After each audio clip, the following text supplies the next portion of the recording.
Welcome to Let's Talk Possibility, episode 42 on the 13th of August. Tonight we're talking about an expedition that explored technology meeting culture. Thanks for listening.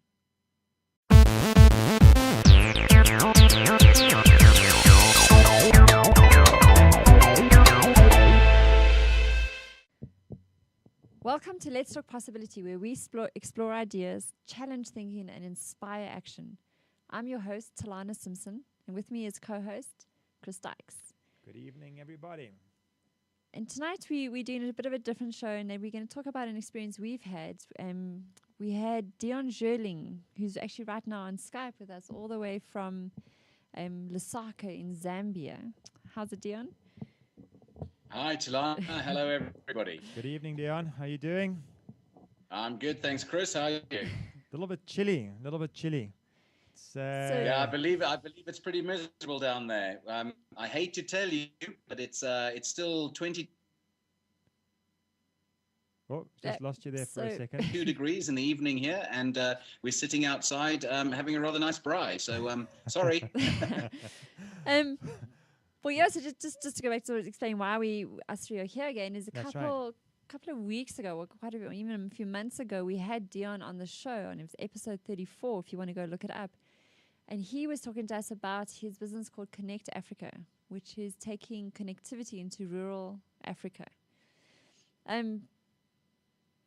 So what happened is from that there was, we're going to do a bit of an expedition that you and I were invited on to go and join Dion in. It was quite extraordinary because the day after the show, Dion and I met for coffee because I was so inspired by some of the things that he was doing up in Zambia. Dion, I'm sure you remember that sort of spontaneous meeting that I was late for. And a few weeks later, we were together in Zambia doing some pretty funky stuff.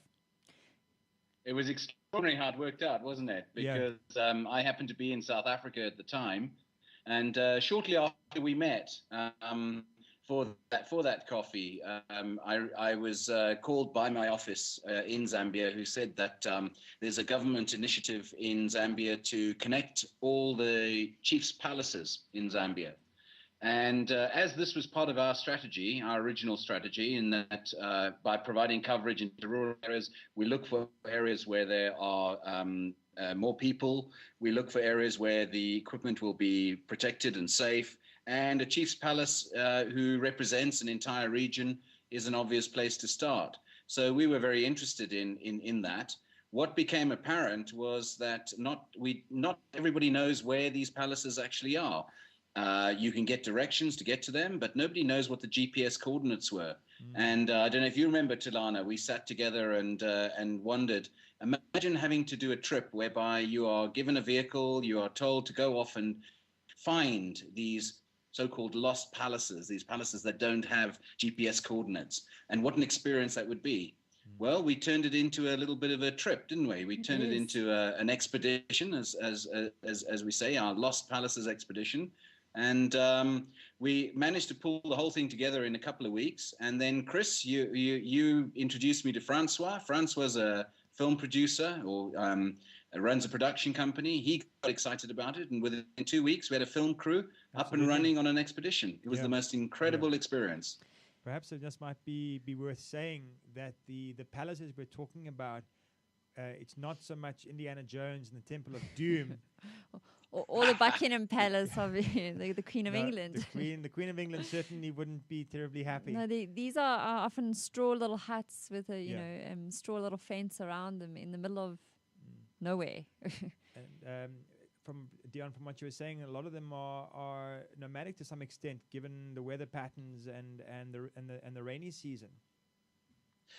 Yes, well, some of them they do move. I think when a chief comes into power, if the previous incumbent has passed, then they will often move the palace just on principle. Or move it for certain reasons. There's also seasonal moves in West Zambia, for example, in the Zambezi Valley.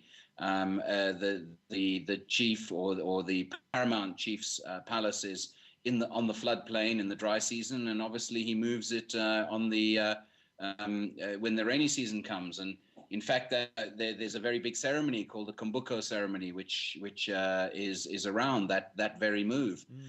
So there's all sorts of very, very interesting, exciting traditional cultural traditions that surround these palaces. But one of the things that we all recognized was the fact that they all do realize and want to be brought into the modern communication age. Everyone has cell phones, everyone has SIM cards, they understand how it all works and want to be part of the whole thing. Sadly, of course, up until now, the technology's not been there to provide the coverage. So that's the bit that we're looking forward to working on. And so hence the expedition was partly for you to go and get the GPS coordinates and engage with the communities and find their needs with technology. And also we wanted to then go and look at the effect of technology meeting traditional culture, or how are these two what seem very different, I don't know, ways of living, how are they combining or not, when they meet. Yeah. That was certainly one of the very exciting things. Initially it was, well, where do we find all these palaces? With an awful lot of research by all the mobile networks, there's Google Earth studies and talking to the electricity supplier here who's done surveys on all these areas and so on. We were able to get the coordinates of a lot of them. But there's probably about 50 or 60 of these very, very remote small palaces that we still need to identify physically.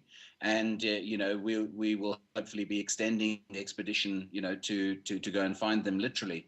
But one of the things that struck me about our trip is the fact that even if we know where the palace is or when we get to this palace, is the people's reaction to technology, and the fact that they're very aware of it, and the fact that they see the benefits of it, and the impact that technology will have on these very, very traditional communities. We were very fortunate to attend. The timing was terrific.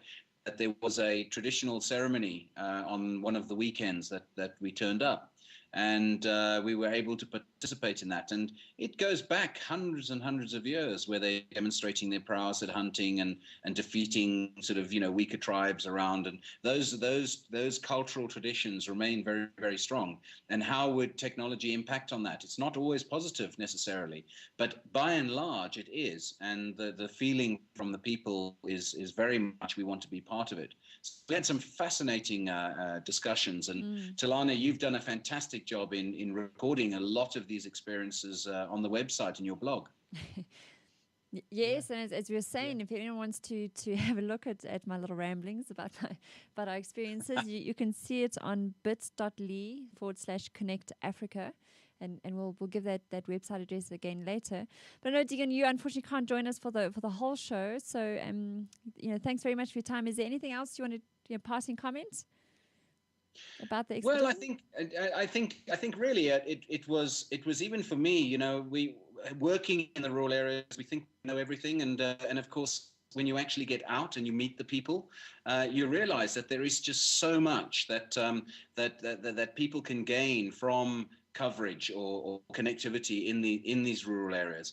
And I think one of the things that I took away from our very, very short and first expedition was the fact that we spent 2 days in each chief's community, and it was I think it was you or somebody spoke to one of the chief's representatives, and they said what they appreciated most was that we spent time. And if you spend time in these communities, what you learn is remarkable. We talk to the technology divisions of the cell phone networks, and they're very, very good at the technology element, but they have absolutely no idea what it's like out in the field. And up until now, the technology sector has seen absolutely no benefit in covering rural areas. It's there's no money. It's very expensive to cover. And do the people really want it? Do they have the wherewithal to make it work?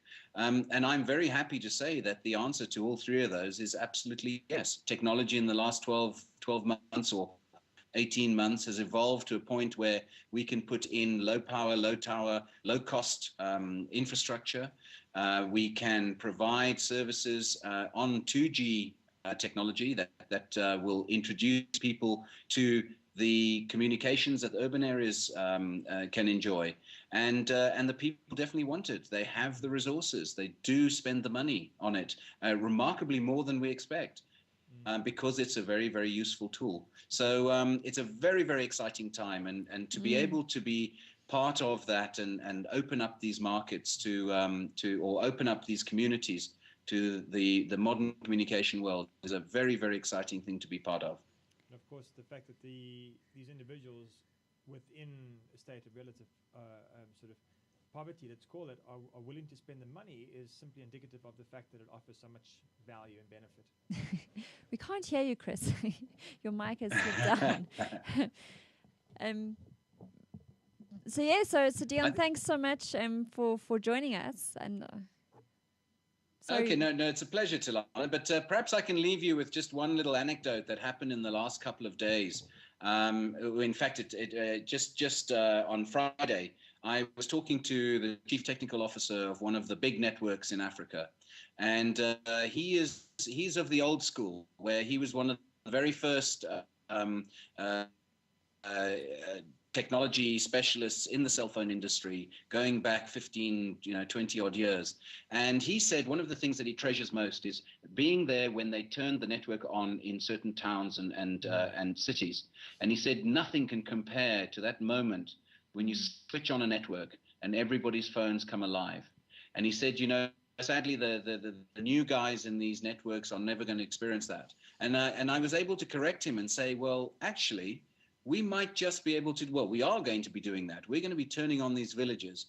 And what I really, really look forward to is the moment when we flick that switch and everybody's phone comes alive in that village. It's going to be an incredible experience, and we look forward to sharing it with you guys.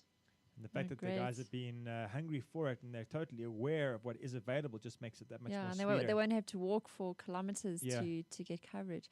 Well, thank you, Dion. And we're going to carry on talking about some of our experiences and stories, and we'll catch you later. Wonderful. Brilliant. Thanks. Have fun, guys. Thanks very much. And enjoy the braai. Bye-bye. Yeah, it was just amazing for me how people, would have, some people we met had just a SIM card, no phone. Absolutely. And they would walk to someone who has a phone because that person's got connectivity and almost rent their phone for 2 minutes to send an SMS and receive a response. Absolutely. And then walk back to their home. And the fact that it's not just simply one SIM card, it's the fact that often each individual will own the SIM card for each operator in the area, because they're aware of the costs implications of having one SIM card to, let's say, speak to one person as compared to another SIM card for another part of the family, or which network has the best deal at any one point in time. Quite extraordinary. I don't even worry about that. I've got my one SIM card, and that's it. And I think we also experienced the challenges that they're experiencing firsthand. The things like connectivity. I had my little notebook. It's a classmate, very rugged.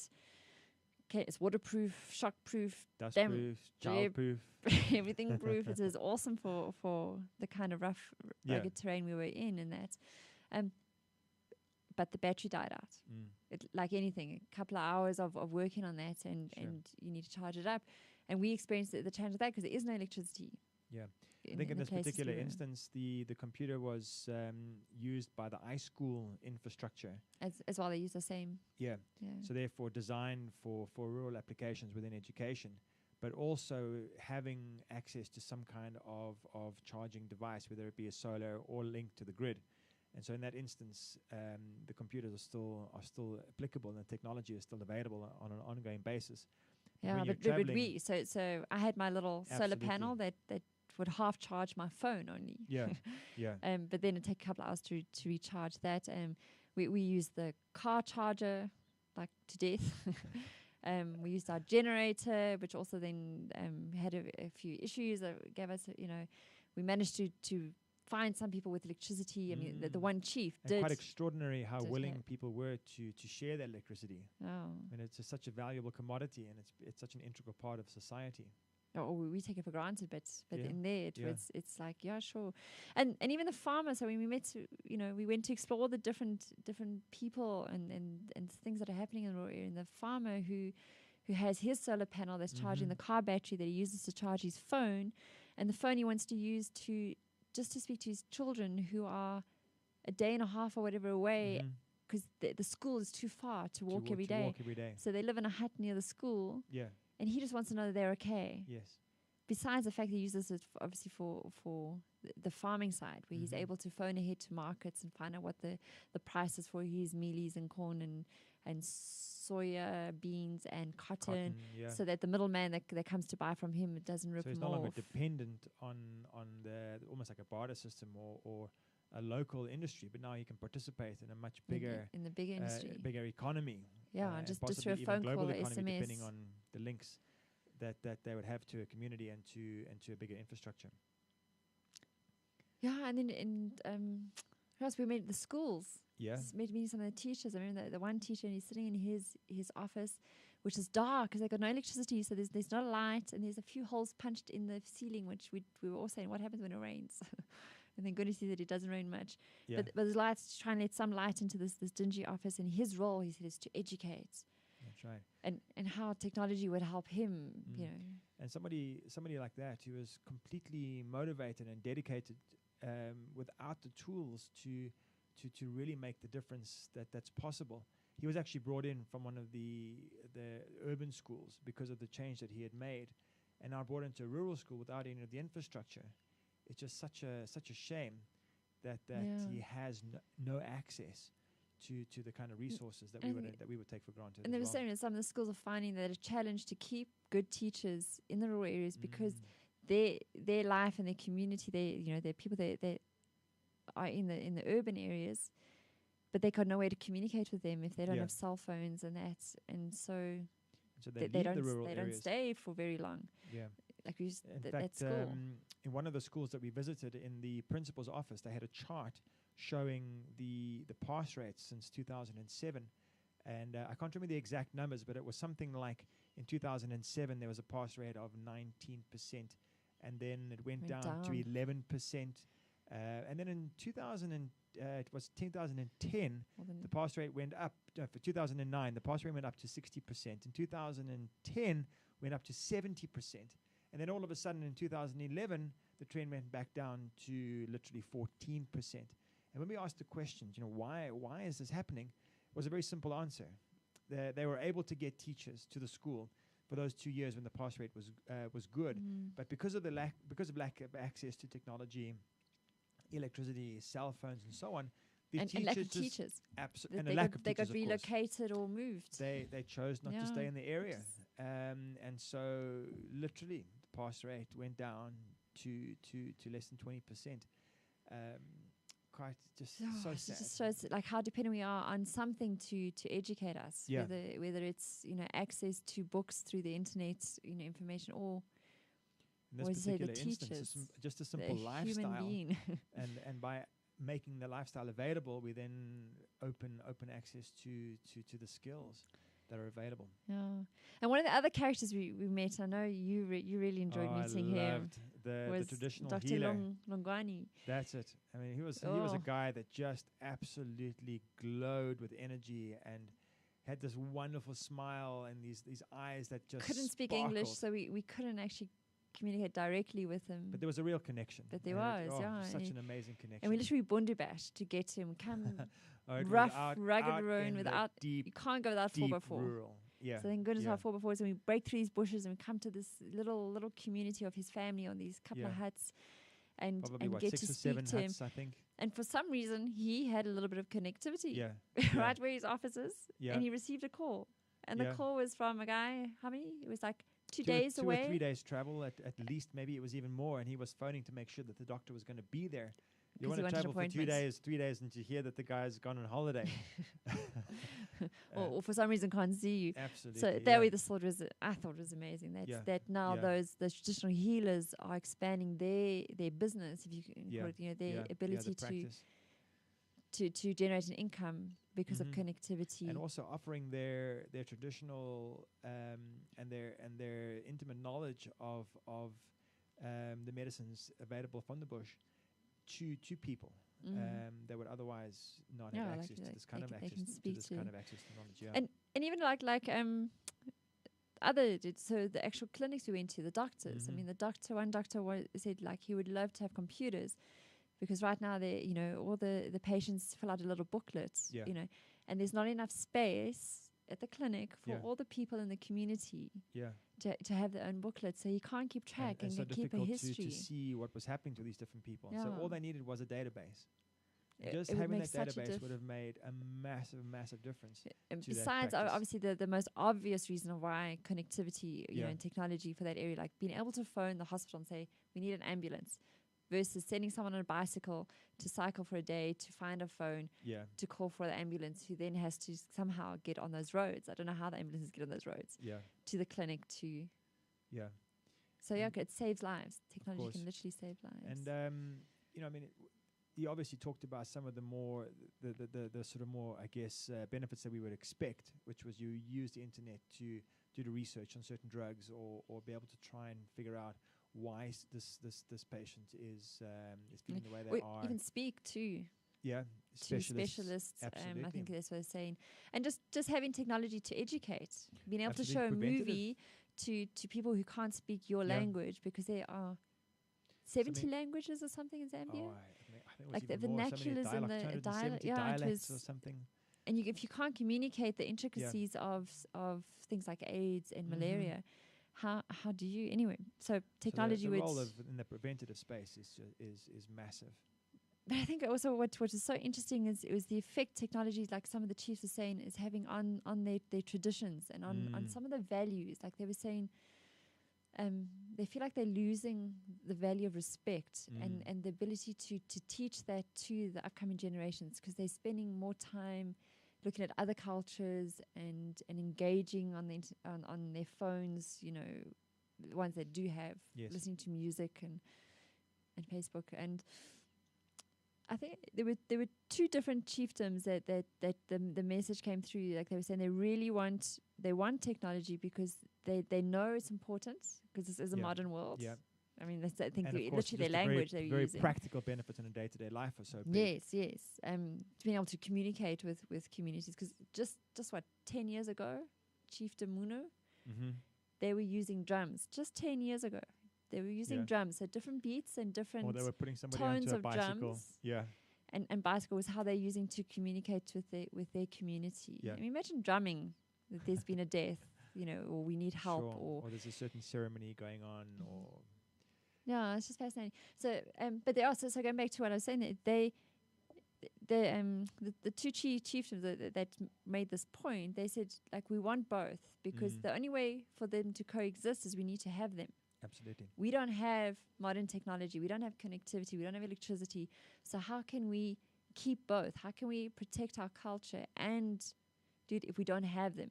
I thought it was a very obvious kind of point. Yeah. And I mean, it's and the answer I thought just came through, that the culture has to survive. It's part of our lifestyle. It's part of what we do, and hopefully it's deeply enough entrenched into our day-to-day life that it's going to be able to, we're able to coexist in this two different parallel universes almost.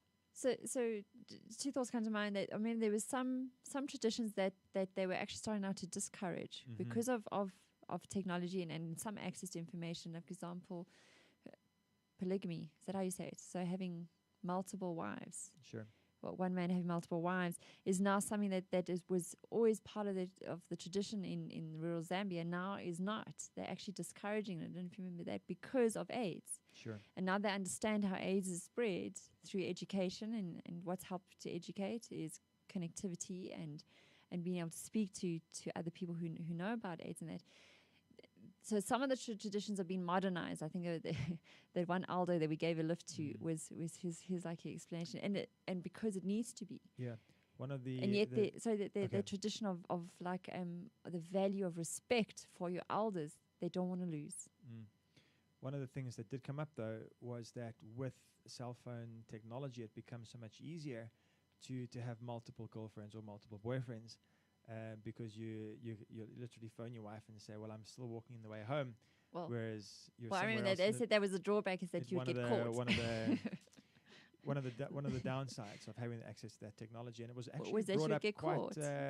was brought up quite a Yeah. number of times. And for me, but that to me is wonderful, because it shows the encouragement of the value of being truthful, Yes, and saying that if you're not truthful, the technology is going to expose it. And they even said that with Sure. thieves, Absolutely.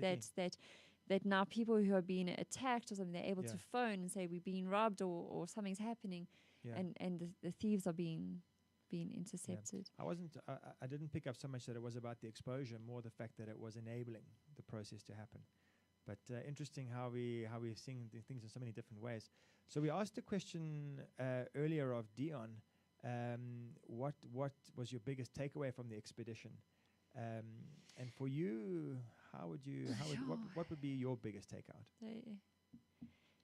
There's so many things. I mean, this experience has really, really touched me. I remember one of the elders saying that for him, a reason he found technology was important is he gave the example of how his children, in his community, saw us so as odd.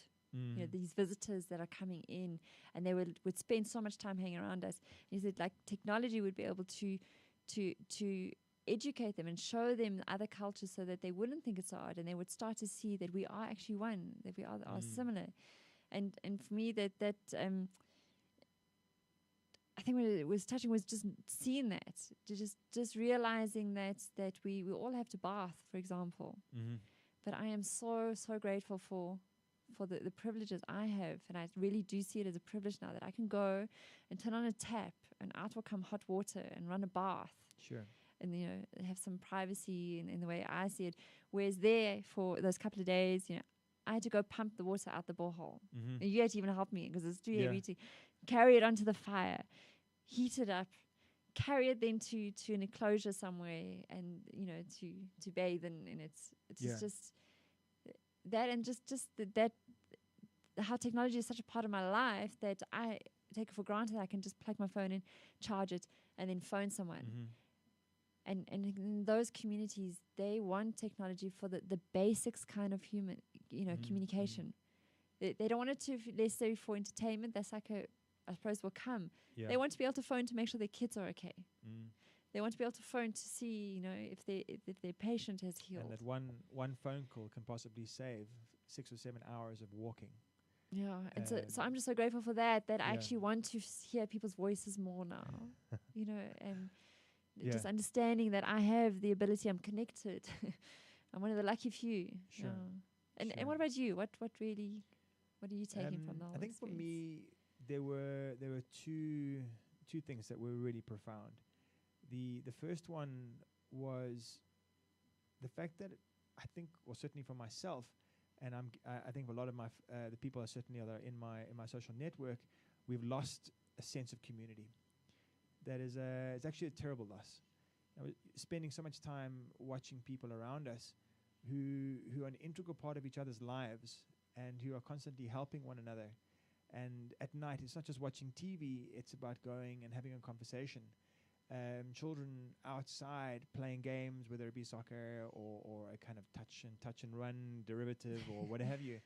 It's very, very much a togetherness. And I felt a sense of loss that we just don't have that to the same extent. We might have a dinner every now and again, or go out for a movie. And so it's interesting. You had to go all the way, 100 miles away from your home to another community in order to experience it, to realize what you don't have. Absolutely.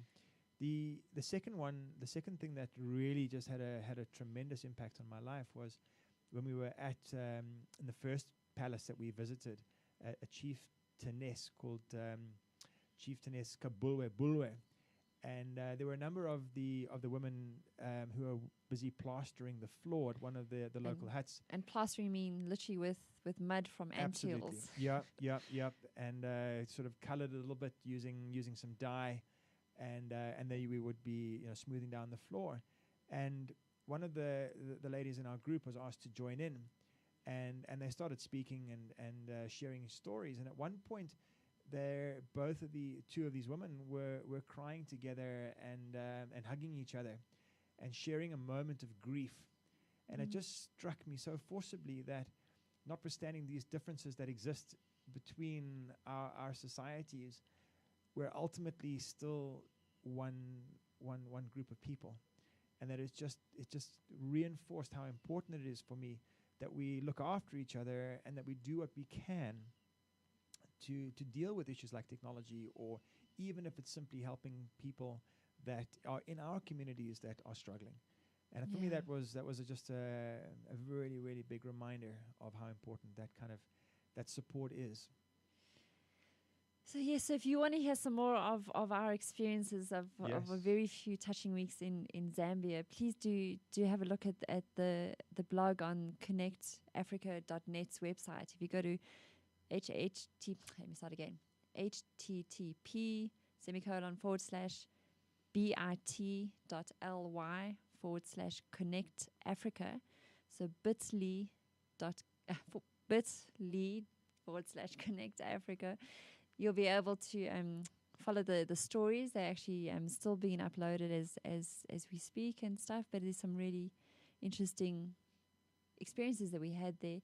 And please share with us, what are you finding what's possible when connectivity, or technology, some of the latest ways of being are meeting your culture or your traditions, and what are you finding? Because I think for us, what came through so strong in this is that technology can actually close that divide. Absolutely.